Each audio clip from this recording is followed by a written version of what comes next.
Hello, my name is Second, and we are playing Enigmatica 10.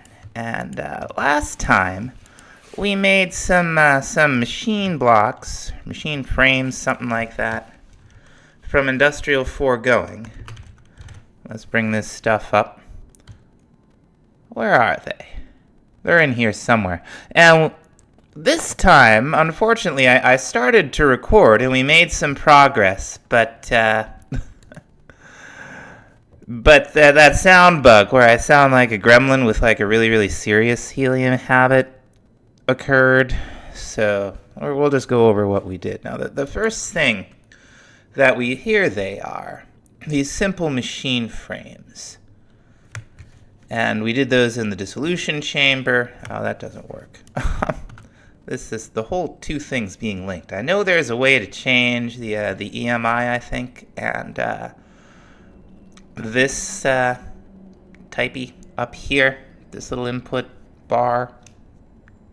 I'm sure there's a better word for that. I don't know what it is right now, but there's a way to delink these, but I don't know what it is. But the first thing we kind of made with it, if we could find it, was, I can't find it. It was a fisher. Okay, we'll go out and take a look.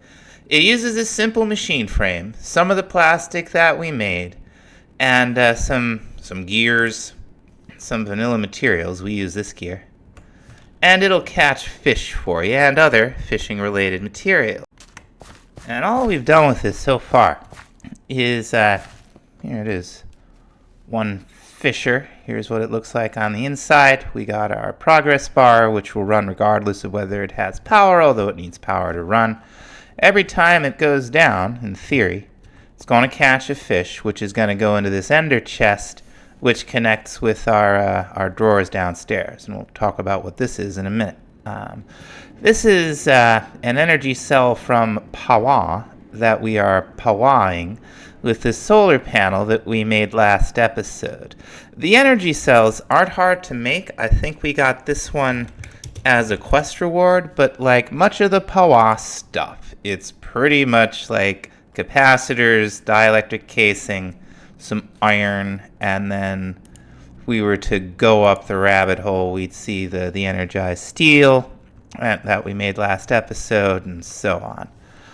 The other thing that we've done in Industrial Foregoing, it turns out we could have done earlier because it takes the pity machine frames. It's all this up here. Now what we have here, first of all, is an animal feeder. So we'll just take a look at that. Animal feeder, of course.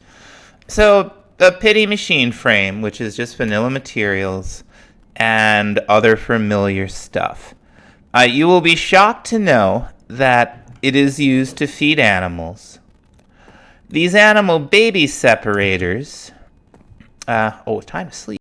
Anyway, these animal baby separators, you will be shocked I tell you, to know that what they do, that's the rancher, there we go, is they separate babies and or adults. And we'll see them in action in a little bit.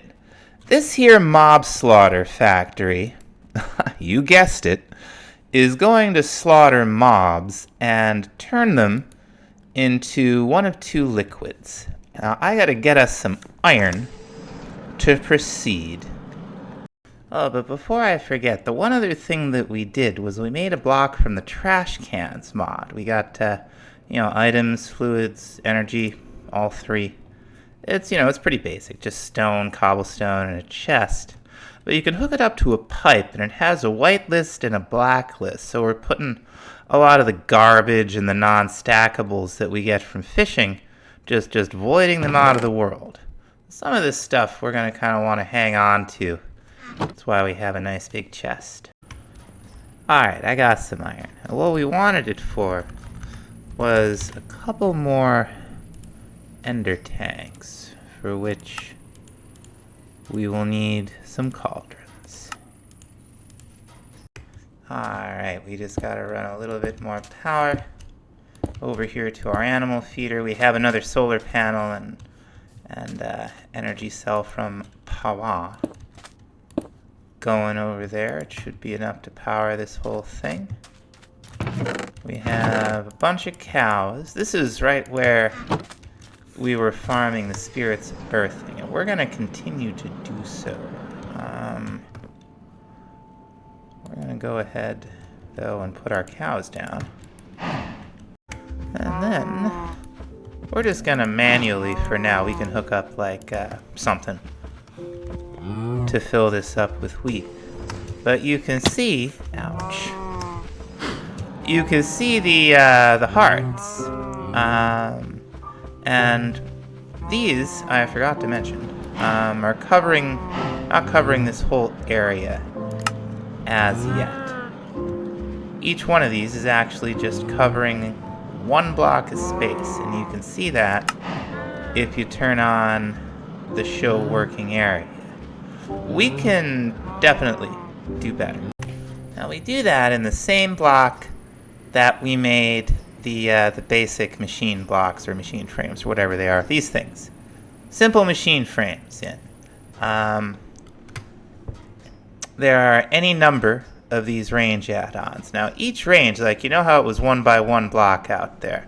Well, what the +2 refers to, or like in case of the +1, in the +1 that's radius. So you won't get it won't just go out by 1 block from where it was. You'll get a 3 by 3, and with the range +2, you'll get a 5 by 5 area, because it's an increase in the radius. With the range +3, you'll get a 7 by 7. We have 5 by 5 out there. It's a fine size for what we're doing, so that's what we made. And we can see it with the working area here. It's still doing a pretty good job. But with that in it, you see the working area is, this whole little 5 by 5 little room. We're going to do the same with the animal baby separator. We just saw one go through. And out of the way, Bessie. Now we'll just turn this off and throw some in the other two here. Now this one is going to pull adults through and move them over here into this chamber. Now this thing is going to be producing 2 liquids for us. It's going to have meat and it's going to have pink slime. Out here, we are just going to go ahead and pump them into a single ender tank. And in addition to the various item drawers that we've seen, functional storage adds fluid drawers, which are upgradable just as the, like the copper will multiply this by 4, netherite by 16. You have 2 netherites in there. It's not 16 times plus 16 times. It's 16 times 16 times. So we can store an awful lot of drink in this stuff. And we're going to plop them down. Actually, we're going to plop them down up one right here. And sooner or later, when those little babies grow up, the adults will be, we'll get a little liquid meat in there, most likely. That'll be the first thing we get. So, the other thing that I want to think about. Alright, I wanted to think about a way to pick up the spirits of birthing, but we're missing most of my usual tricks. There is stuff we can do about it, but we'll have to get into it a little bit later. Now, in the meantime, we're going to need, for what we're going to want, we're looking for one of these, which is an advanced machine frame, which is going to take some netherite scrap. And we're looking, I think, for 4 of these. And these are just the simple machine frames that we made last time. Now we have 1 ancient debris, but I think, yeah, we can toss it into our crusher, more properly now our basic crushing factory, and we will get 3, what are they called? Dirty netherite scrap, and then each one of those will eventually process into a netherite scrap passive smelter. Oh, okay, no, it looks like we got some pink slime in there first. Do I still have the pipes? I do not. Let's get our pipes. And I'm not sure why they're not going into the drawers. Seems like they... Okay, now they went into the drawers. We got a lot more pink slime than liquid meat. That's interesting. But we can lock these up. And we're going to want to.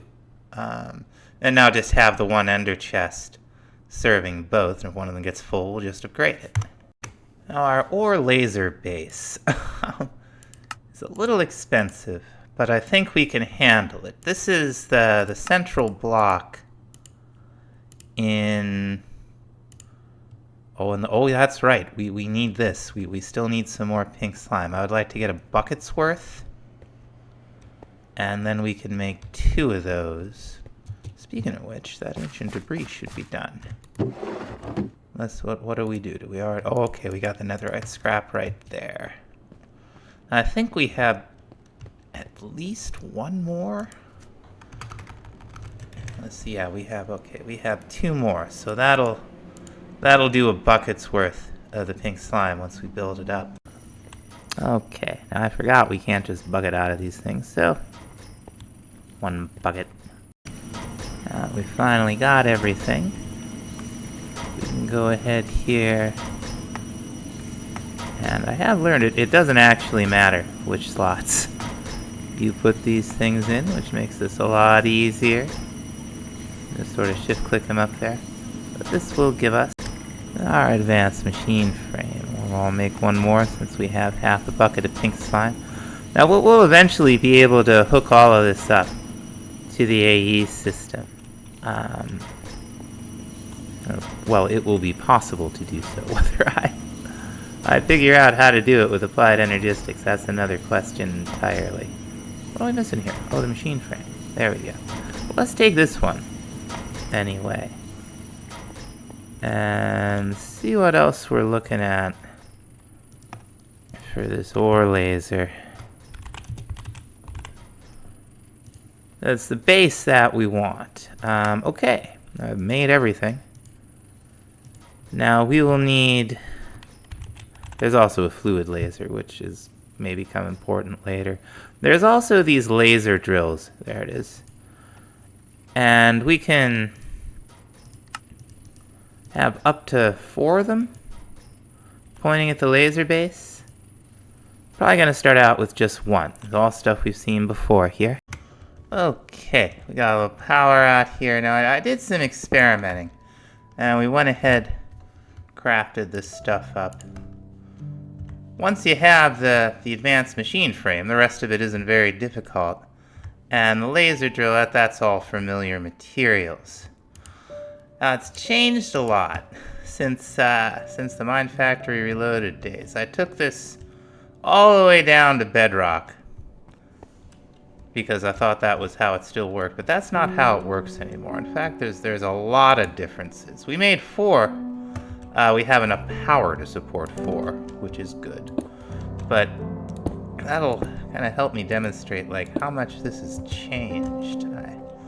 I had to look at the manual and then like really think about what it was saying. But the laser base itself, we're going to put it down right here. And 65, this depth, that's where it is currently. If you look over there on the map, you see Y65. That's what that means. What I'm really looking for is iron, which is best at Y15. We're here in a vanilla biome, so the ore generation, this thing is going to recognize it. And it used to be that you'd want to put these down like, 1 away from the laser base, and you could have 4 in any direction. Now, let's turn this off. Now it's the case that we could put 3 of them down like this, and we can right click them with the engineer's hammer to turn them around, and you can see the particles going right into the ore laser base. And as they're doing that, this thing is filling up. We're just going to throw another one on top here and spin it around. Now we're generating enough power here that this is steady state, so we could add a few more. And we might. I think we might be able to even put range extenders in here, but you know, we could see the working area. So we could actually go back by 2 and probably make it really big.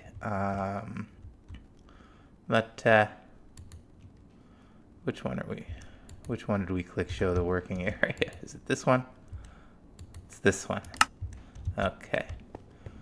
Yeah, we could probably do all kinds of things to hook all sorts of things up into this, but really, at 15 in a vanilla biome, it's, for a single-player world, it's not the fastest thing in the world, but 4 will definitely get you started. And, whoops, that's fine. No, that's not fine. That's the opposite of what I want to do. There we go, that's fine. Just one hardened magmator is more than enough to keep up with 4 and get us, you know, a steady stream of ore. Now, if we wanted, like, you know, diamonds and stuff, I believe we could kick it down even lower, and it would still be registering as in the windswept savanna, so the ore generation down there shouldn't be a problem. We get, you know, a couple different things. Some raw, some just some regular ore. But you know, we weren't getting it before, and now it's, you know, it's lava to resources.